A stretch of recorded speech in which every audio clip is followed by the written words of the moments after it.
Wonderful story. And we used to bring them in. And when it was really big, the series was massive, late 80s, early 90s, one year we had 64,000 people applied to get on the programme. 64,000. A lot of these letters were written in crayon. Because where they came from, they weren't allowed to use sharp instruments. So we didn't bother with them. But the selection was fairly critical. And what we used to do, we used to bring 6 pairs of contestants in on a Monday, and Monday through to the following Friday, 13 nights. We did 2 shows a night with 6 pairs, you see, 3, and we got the whole year's television in 2 weeks, right?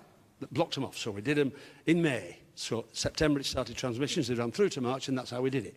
And so every day from the Monday through, towards the end of May, we used to bring 6 pairs of contestants in at lunchtime, and we used to take them through the whole game. The floor manager said, right, you stand here, you sit there, you throw the darts, you do and all that, you see. They all knew that the star prize was worth then, in the early days, £6,000. That's all we were allowed to spend. That was it. Ceiling, you see. They were fairly certain it was going to be a speedboat. Yeah, remember that? And we always used to make sure that when the people won the speedboat, they lived in Walsall. Because that's as far away as you can get from the sea. Because we didn't like them winning. Now, the producer we had was a wonderful man. He was a little bit light on his feet, but a lovely chap.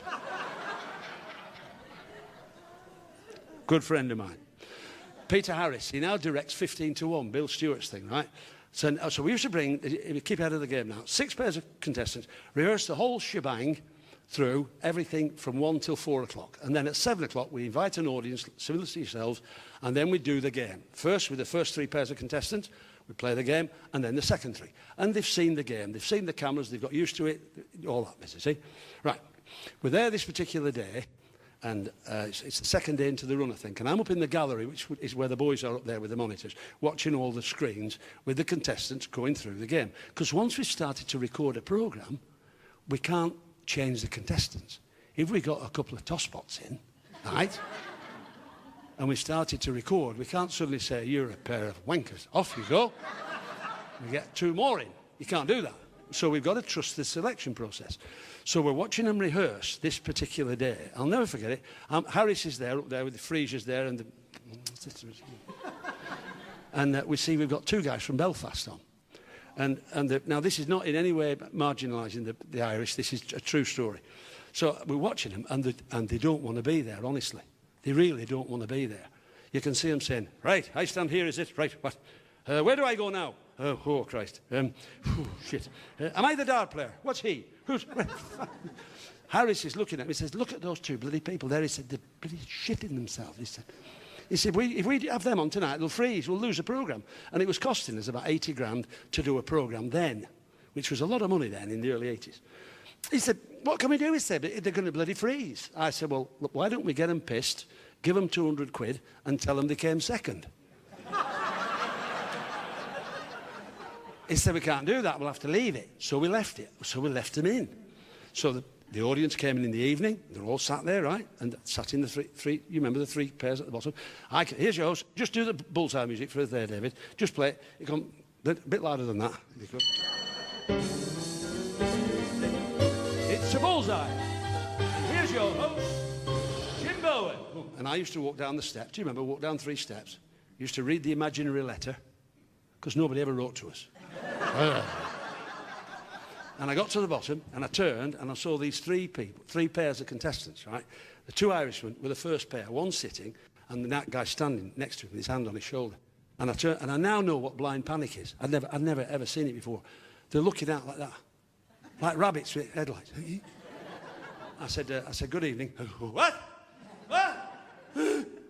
I said, where are you from? And this guy's answering the questions, right? I said, where from? I said, I live next door to him. So I thought, well, I said, and where do you live? He said, I live right next door to him. So I lose the interview, right? So I think, I've got to keep them, can't change them, so I moved on. The next couple, 2 Barnsley miners, no problem. And the third couple, a married couple from Maidstone in Kent, right? We played the game. Boom, first round, the 2 boys, fortunately, from Belfast, they go. We get rid of them in about a minute. And they've won £20. Remember that, £20. They've gone, right? Then we come to the commercial break, and you remember there we used to lose the second couple, who were the two Barnsley miners. They've gone, now remember, this is mid-80s, with £640 in the mid-80s to miners in North Yorkshire, South Yorkshire as well. That was a lot of money. They've gone with £640. Commercial break, do you remember that? After the break, I came back and said, ladies and gentlemen, it's a charity throw. And we got Eric Bristow on, and he got 65 with 9 darts, wanker, get rid of him. He's gone. And then we've got the couple, the winning couple, the couple from Maidstone in Kent, charming couple. I said, now that you've got a board there, keep out of the black and in the red. Nothing in this game. You got it, right. So they go to the board and they throw, and they get 8 of the 9 prizes. Serious loss, this to us, right? So they come back and stand there. I said, right, you have won, and I read it out. Your video cassette recorded 2 mountain bikes, weekend in Paris, worship, there you go, and you've got £720. Would you like to gamble that for tonight's star prize, which is hiding behind Bully? And I know, this instance, it's a car, right?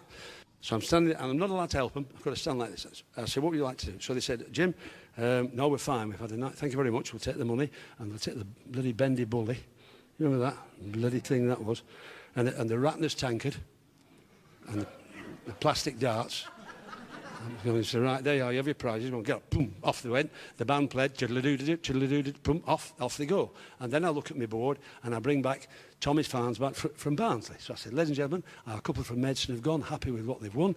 Let's bring back our couple from Barnsley, the 2 Barnsley miners, see what they're going to do with the money. So the band plays, and they come on, these 2 Barnsley miners, with 64 tenors in their hand. Now imagine, this is South Yorkshire with all the troubles, right? They walk on with this money. The 2, I'll never forget it. To me, at the mic like that. Yeah. Now, one of the perks of being on Bullseye was, in the front row of the audience, we allowed friends and relatives of the contestants to sit, because they might want to give them a word of encouragement or a little word of advice. You know, something simple like, take the fucking money!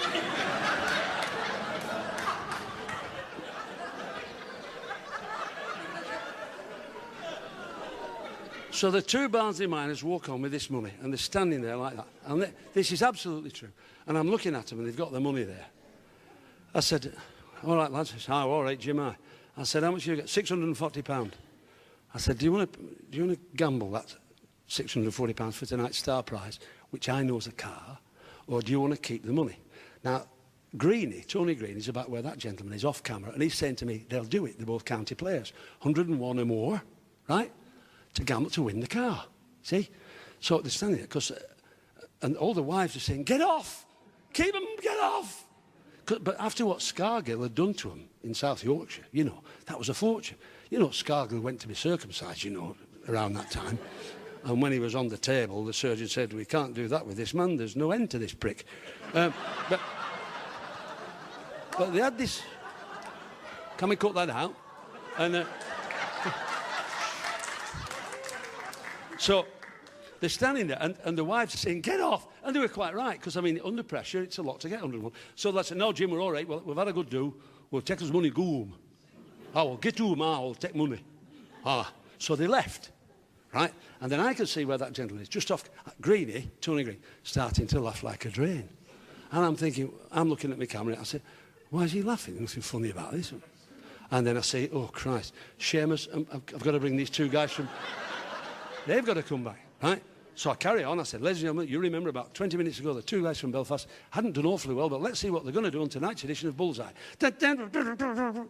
And nobody comes on. Nobody comes on. And I'm standing there like, I wait. And then, now let me tell you, behind those dartboards, we built a courtesy bar that lasted a fortnight. We put it up about 6 feet long, and we put a stewardess behind there, and every contestant got a half a beer or a single spirit and a mixer, just to take the edge off, right? And it was always supervised. But this particular night, this stewardess had pissed off home, right? So the 2 lads from Belfast had gone off, with, having won £20, walked off, and behind the dartboard had seen this bar with the gate open, and they're from Belfast, so they know they can walk through it. And they walk in, and they see the optics. They try the blue stuff, the red. Try that. So for 20 minutes, they're drinking for Ireland. And I go round the back, and they're completely wrecked all over the bar. Smashed. So I said, come on, lads, you're on. They said, where's Dusty Bin? They're not. But we can't replace them, so we've got to get them sobered up. So we get them coffees and straighten the bits and bobs, put them behind the screen again. Right, ready? Harris is up there. He said, get them bloody sorted out. They're pissed out of their fucking heads. So, right, back, cue Jim, boom. Welcome, Patrick and Shepard from Belfast. Boom, boom. On they come, these guys. I've never seen two men before or since in my life as pissed and still remain mobile. They were like this.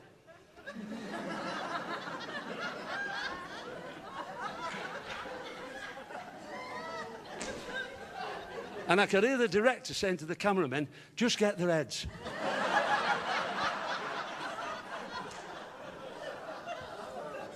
So they come back and they're leaning on the podium thing, you know. They have no idea where they are. I said, welcome back, lads. They said, no problem, Ted. I said, how much have you won? They said, what? What? I said, how much did you win? Won? I said, earlier, we're playing the game, throwing, no, nothing. I said, you did? No, we didn't. I said, you did? No, we won nothing. I said, I took him to one side. I said, you fucking did. He says, yes, we did. How much did you win? Oh. I said, have a look in your pocket. So the one guy went, and he pulled out these two tenors. Oh, £20. Yes. I said, now, would you like to gamble the £20 that you've won for tonight's star prize, which is hiding behind Bully? You need 101 or more, non-dart player to go first, to win the prize. Now, for those of you who are into accountancy, you will realise it's very much a no-lose situation for them, because the £20 they're gambling was ours half an hour ago, and I'm asking them to gamble £20 of what was our money for our car. So it's very much a have-a-go time, isn't it? So I said, would you like to gamble? You need 101 or more. And I started to walk to the board. And the one guy said, just a minute. I said, what? Yeah, just a minute, don't rush. And I couldn't believe what I was hearing. They're talking to one and saying, what do you think? I'm saying, what do you think? And the one said, they don't know we've had all that drink, you know. We stuffed them on the bar. And we got £20. I think we keep the money. I said, well, he turned back, he said, we've had a lovely day. So we'll keep the money. So suddenly, we've no show. Nobody wants the bloody car. It's like tearing the last page out of a book. Bullseye was all about, look at what you could have won, you prat. Doesn't it? That was what it's about. And nobody gave a toss about the car. We couldn't transmit that. You couldn't watch that at home and say, oh, what a load of bollocks that was. Nobody did give it. So I'm knackered. I were all right. I said, right, leave it. Harris comes down. He says, what's the bloody game, he said. And he goes to these two. Why won't you gamble? It's a lovely prize, brum, brum, behind there. It's a nice prize. You love it, brum, brum, behind there. Because we're not allowed to tell them what it is, you see. Why won't you? Well, we had a lovely... Don't give me that lovely day. He said, if you don't gamble, he said, I have no bloody show, so I want you to piss it and gamble. You can stick the show up your arse. And they walked out. Right? Harris walked out after them. I walked out after Harris. I certainly wouldn't have walked out in front of Harris.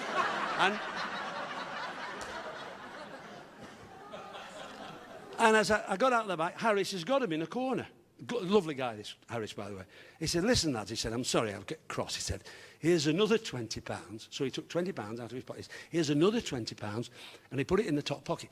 Keep that £20 I'm giving you now, but gamble that £20 that you won. And they said, that sounds all right. I'm thinking, who's bloody crackers here, you know? Eh? So we do it. I don't know, so I'm back to my place, right? The two Irish lads go off around the back, the researcher section. Peter goes back upstairs, moves his freezers, gets his eyes shut. Right, ready, boys? Here we go. Cue Jim. Welcome back, Patrick and Seamus from Belfast. The two guys come on, marginally more sober this time, right? I'm thinking, we're all right here. Welcome back, lads. No problem, Jim. I thought they've got the name right. We're there. I said, how much have you won, lads? £40. Oh! No. No. No, it's 20. No, it's £40. The woofter gave us another 20 round the back. Whoa, whoa, whoa. Stop it. Can't do that. We can't transmit that. Stop it. I said, just go off, come on again, and just say £20. Right, this is absolutely true. So I'm off. Harris is up there, and I said, but it's lines and smacking. Cue Jim, welcome. So they come back, they stand there. Welcome back, lads. No problem, Jim. I said, now then, how much money did you... Jim, we won £20. Oh, yes. I said, now then, would you like to get... You need 100? The one said, we want no more questions. Because we don't do questions. We know what we've got to do to win whatever's behind that board there with whatever we've got here. We need 101 or more. And the non-dart player goes first. And whatever I don't get, he's got to get between us. Whatever we've got, you've got, need for us both to win, whatever it is behind. And I thought, well, I'll buy that. So the geography of the last 2 minutes of Bullseye, and the ending's a bit naughty, I make no apology for it. There's the dartboard. I'm standing here with the dart player, who still thinks he's on 3-2-1. The non-dart player's there to throw the darts. This is absolutely true there. And Tony Green's there. This guy's still well under the weather. Tony says, here we go, take your time, nice and easy. Pump, 101 or more with 6 darts. Off you go. First dart. Treble 19. Greenie said, that's it's a lot, is that? 57. Suddenly, the chemistry in the whole studio changes because a ruptured gerbil can get 44 with 5 darts, can't they? So they're going to win the car.